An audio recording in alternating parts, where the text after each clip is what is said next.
Good morning. चलिए आज का हम टॉपिक शुरू करते हैं। और कल हमने पढ़ा था राइबोफ्लेविन के फंक्शंस के बारे में, हमने जाना था। और आज हम चर्चा करेंगे कि राइबोफ्लेविन की कमी के क्या क्या प्रभाव पड़ते हैं, और इसके अलावा राइबोफ्लेविन की प्रस्तावित आहारीय मात्रा क्या है और इसके आहारीय स्रोत कौन कौन से हैं। तो चलिए आरंभ करते हैं कि राइबोफ्लेविन की कमी से हमारे शरीर पर क्या क्या प्रभाव पड़ते हैं। राइबोफ्लेविन के फंक्शंस आपने पढ़े थे, तो उसमें ये इसका जो मुख्य कार्य है वह ऊर्जा उत्पादन के काम में आता है, और इसके साथ ही यह जो सेल डिविजन्स हैं उसके काम में भी आता है। और जब इसकी कमी हो जाती है तो कुछ कॉमन से या कुछ परिवर्तन नज़र आते हैं हमारे शरीर में, जो कि स्टडीज से पता लगा कि राइबोफ्लेविन की डेफिशिएंसी या कमी के प्रभाव होते हैं। तो इसकी कमी के जो प्रभाव हैं वे मुख्य रूप से देखे जाते हैं मुख में होने वाले, यानी मुंह के अंदर या मुंह वाला जो एरिया है उसमें होने वाले परिवर्तन। इसके अलावा त्वचा में इसकी कमी के प्रभाव नजर आते हैं, नेत्रों में इसकी कमी के लक्षण दिखाई देते हैं, और तंत्रिका तंत्र से संबंधित लक्षण और साथ ही रक्त से संबंधित कौन कौन से लक्षण नजर आते हैं राइबोफ्लेविन की कमी से, ये हम अभी बताएंगे, या ये हम अभी जानेंगे इसके बारे में। तो सबसे पहले हम बात करते हैं मुख के लक्षण के बारे में। तो मुख में जो लक्षण राइबोफ्लेविन की कमी से नजर आते हैं उनमें मुख्य है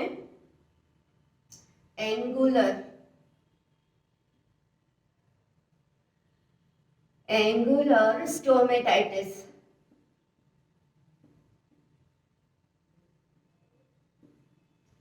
दूसरा लक्षण है इसका जिसे कहते हैं चीलोसिस, और तीसरा टिपिकल लक्षण है इसका ग्लोसाइटिस।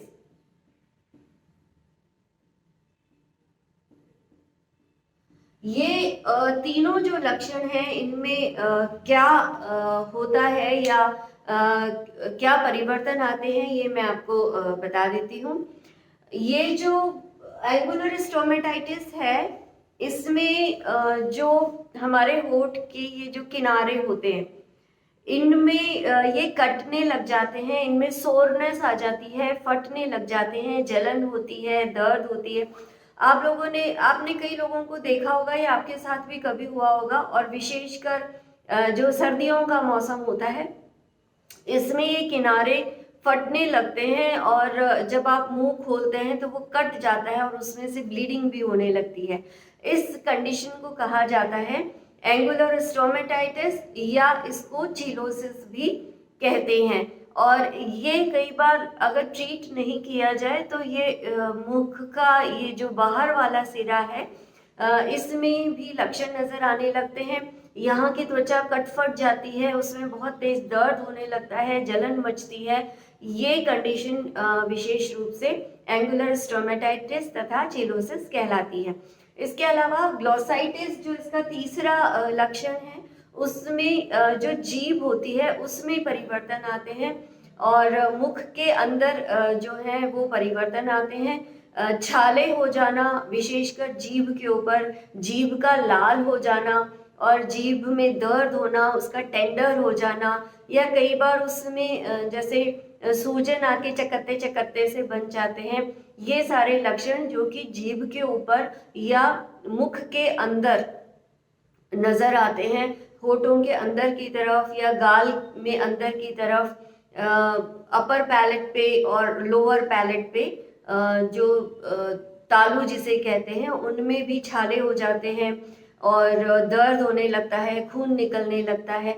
ये कंडीशन कहलाती है ग्लोसाइटिस। और जीभ जो है वह कई बार बिल्कुल लाल रंग की हो जाती है, जैसे कि आपकी किसी जगह पे लग जाती है तो वह जगह लाल हो जाती है और उसमें दर्द होता है, उस तरह के लक्षण नजर आते हैं।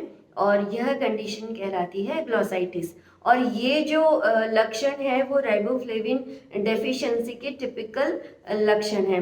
इसके साथ ही जो हम त्वचा से संबंधित लक्षणों की बात करें तो उसके अंतर्गत आता है जिसमें ये जो नाक के ये फोल्ड्स जहाँ पे होते हैं, नाक के ये जो किनारे हैं इनकी जगह पे, कान वाली जगह पे, और कान के जो ये ईयर लोब्स होते हैं, ईयर लोब्स जो होते हैं इनमें भी जो त्वचा है वह सूखी होकर कटने फटने लगती है, लाल हो जाती है, इसमें सूजन आ जाती है, जलन होने लगती है और कभी कभी इनमें से रक्तस्राव भी होने लगता है। जैसे कई बार हाथ फट जाते हैं और या एड़ी फट जाती है, जिस तरह से उसमें दरारें पड़ जाती है और उनमें दर्द होने लगता है, रक्त निकलने लगता है, उसी तरह से त्वचा में भी परिवर्तन आते हैं। त्वचा में ये जो फेस फोरहेड के ऊपर, और जैसा कि मैंने आपको बताया नाक के ये जो किनारे हैं इन पे, कानों के जो लोब्स हैं, ईयर लोब्स जिन्हें कहा जाता है, उनमें परिवर्तन आते हैं।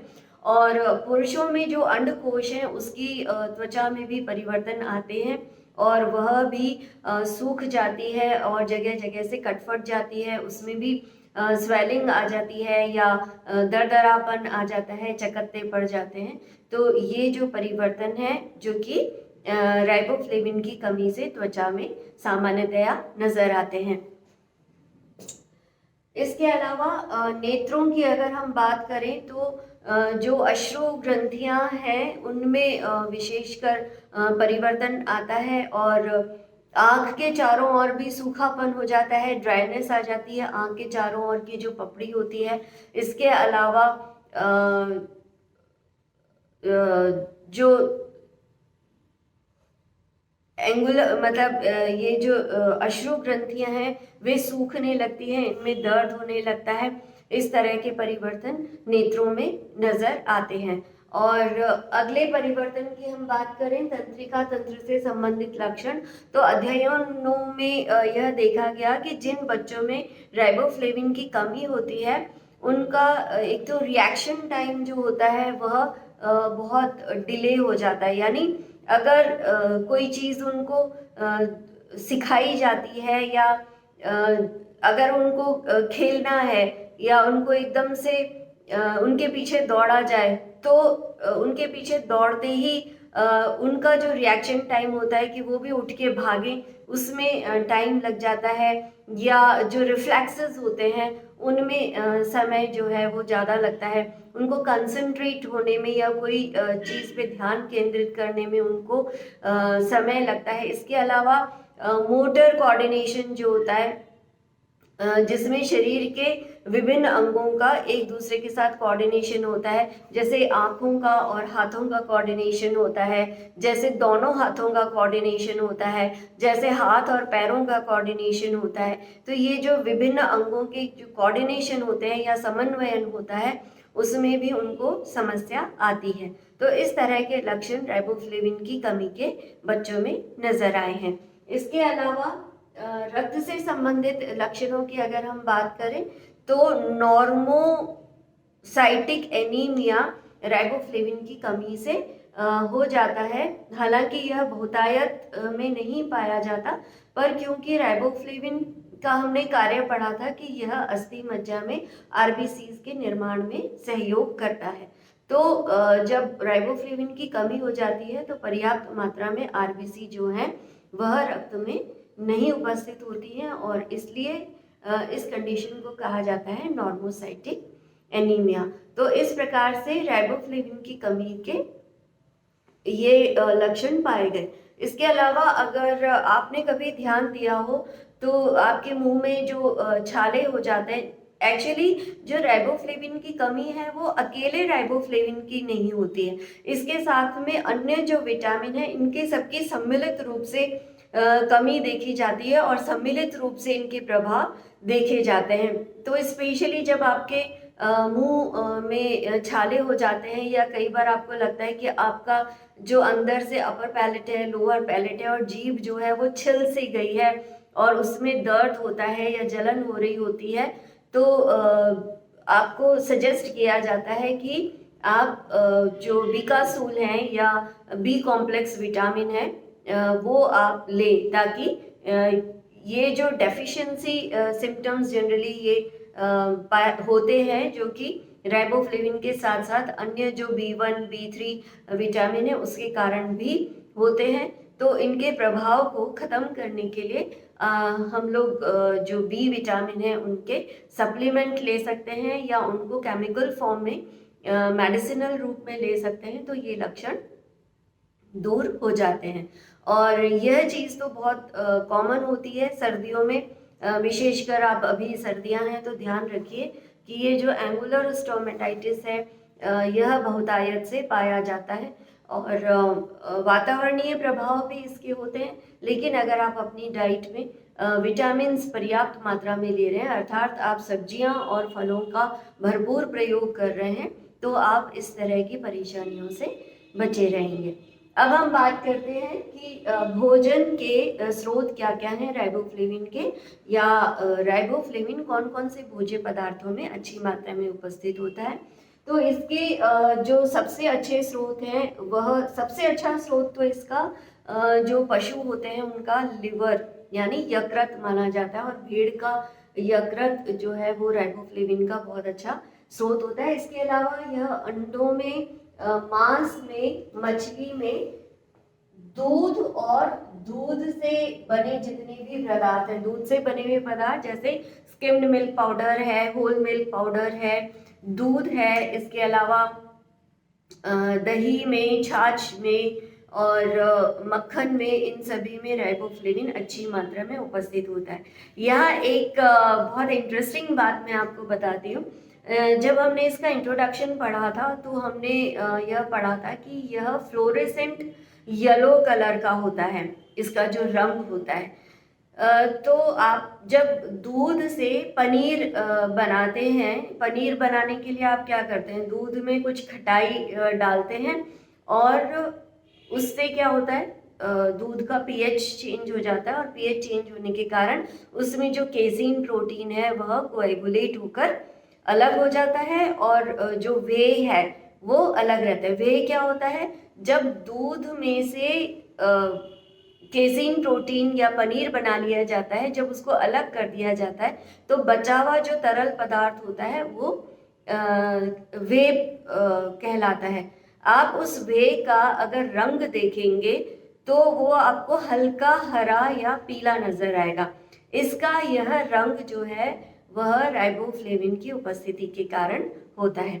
मेरे ख्याल से आपको इससे पहले यह बात पता नहीं थी, तो अब आप ध्यान रखें कि वो जो वे आप पनीर बनाने के बाद में प्राप्त करते हैं उसको कभी भी फेंकना नहीं चाहिए, क्योंकि इसमें बी विटामिन उपस्थित होते हैं। इसके साथ ही साथ इसमें घुलनशील प्रोटीन भी उपस्थित होते हैं।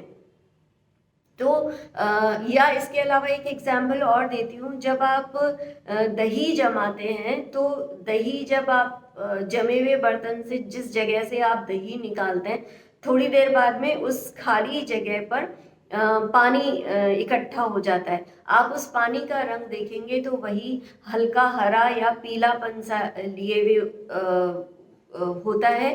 तो यह राइबोफ्लेविन की उपस्थिति के कारण ही होता है। तो अब आपको अच्छी तरह से समझ में आ गया होगा कि राइबोफ्लेविन जो है वह दूध में अच्छी मात्रा में उपस्थित होता है। इसके अलावा राइबोफ्लेविन के जो ठीक ठाक स्रोत हैं वो है अनाज, दालें और हरी पत्तेदार सब्जियों में भी यह अच्छी मात्रा में उपस्थित होता है। अनाजों और दालों में यह बहुत अधिक मात्रा में उपस्थित नहीं होता, परंतु फेयर अमाउंट इसका इनमें उपस्थित होता है। हरी पत्तेदार सब्जियां राइबोफ्लेविन की बहुत अच्छी स्रोत होती हैं, और इनमें भी विशेषकर जो नई और कच्ची कच्ची पत्तियां होती हैं उनमें राइबोफ्लेविन अच्छी मात्रा में उपस्थित होता है। अगर हम तुलना करें परिपक्व या मेच्योर लीव से, जो सेंटर वाली या जो कच्ची छोटी पत्तियां होती हैं, ताज़ी पत्तियां होती हैं, उनमें राइबोफ्लेविन ज़्यादा उपस्थित होता है। यहाँ एक बात मैं आपको बता दूं कि अनाजों की मैंने बात की कि अनाज में राइबोफ्लेविन अच्छी मात्रा में उपस्थित होता है, परंतु राइस जो है या चावल जो है वह इसका पुअर सोर्स है, या राइस में यह अच्छी मात्रा में उपस्थित नहीं होता, क्योंकि जनरली हम जो राइस यूज़ करते हैं वो पॉलिश्ड राइस यूज़ करते हैं, और पॉलिशिंग के प्रोसेस के दौरान जो ब्रान लेयर हटाई जाती है या चावल के दाने की जो ऊपर की लेयर हटाई जाती है उसमें राइबोफ्लेविन उपस्थित होता है, और इस लेयर के हटाने के कारण राइबोफ्लेविन भी नष्ट हो जाता है और चावल में राइबोफ्लेविन की मात्रा कम हो जाती है। तो इस तरह से आपने जाना कि भोजन में ऐसे कौन कौन से स्रोत हैं जिनमें से हम राइबोफ्लेविन प्राप्त कर सकते हैं। दूध और दूध से बने उत्पादों के बारे में मैंने आपको बताया ही है, विशेषकर जो दूध पाउडर है और होल मिल्क है, और इसके अलावा पनीर है, वे है, इन सब में जो राइबोफ्लेविन है वो अच्छी मात्रा में उपस्थित होता है। अब हम बात करते हैं इसकी प्रस्तावित आहारीय मात्रा के बारे में। तो जो लेटेस्ट आरडीए है, मैं लेटेस्ट की बात कर रही हूँ, अभी जो आरडीए दिया गया है भारतीयों के लिए Indian council of medical research के द्वारा, यह मैं आपको नोट्स में शेयर कर दूंगी, हमारा जो अभी लेटेस्ट आरडीए है। और एक बात आपको ध्यान दिलाना चाहूँगी कि जब भी आप पेपर में लिखेंगे, आपको अब से पहले जितनी भी किताबें मिलेंगी उसमें पुराने आरडीए के अनुसार वैल्यू दे रखी है, लेकिन अब एक नया आरडीए आ गया है भारतीयों के लिए और उसमें वैल्यूज पहले से बदली हुई हैं। इसलिए जब भी आप पेपर में लिखें और नई वैल्यूज को लिखें, जो कि मैं आपके साथ में शेयर करूंगी और यहाँ भी मैं आपको बता रही हूँ, तो हमेशा यह मेंशन करना ना भूलें कि यह लेटेस्ट जानकारी के अनुसार है या लेटेस्ट आरडीए के अनुसार यह मात्रा प्रस्तावित की गई है। तो जो लेटेस्ट आरडीए है वह ये कहता है कि भारतीय पुरुष को जो राइबोफ्लेविन है वो 0.9 मिलीग्राम प्रति 1000 किलो कैलोरी की आवश्यकता होती है, जबकि स्त्रियों को पुरुषों से अधिक यानी 1.1 मिलीग्राम पर 1000 किलो कैलोरी राइबोफ्लेविन की आवश्यकता होती है। जिस प्रकार से थायमिन की जो रिक्वायरमेंट थी वो भी हमने पढ़ी थी कि ऊर्जा की मात्रा के आधार पर निर्धारित की गई है, उसी प्रकार से राइबोफ्लेविन की जो आवश्यकता है वह भी हमारी ऊर्जा की आवश्यकता के आधार पर ग्रहण निर्धारित की गई है। इसका कारण ये है कि ये जो विटामिन्स हैं ये मुख्य रूप से ऊर्जा उपापचय में काम में आते हैं या ऊर्जा उपापचय में सक्रिय रूप से कार्य करते हैं। इसके अलावा जो बच्चों को कितना चाहिए, जो स्पेसिफिक वैल्यू है वो आप जो आरडीए टेबल में आपके साथ में शेयर करूंगी उसमें देख सकते हैं। उसमें विभिन्न वर्गों के लिए कितनी मात्रा में उनकी ऊर्जा की आवश्यकता के अनुसार राइबोफ्लेविन की आवश्यकता दे रखी है, और आप उस टेबल को देखकर इन आवश्यकताओं को याद कर सकते हैं। इसके साथ ही जो हमारा ये टॉपिक है विटामिन B2 यानी राइबोफ्लेविन, वह समाप्त होता है। और अब अगले वीडियो में मैं आपको दूसरा विटामिन पढ़ाऊंगी जिसका नाम है विटामिन B3, जिसे कहते हैं नियासिन। तो आज की कक्षा यहीं तक, धन्यवाद।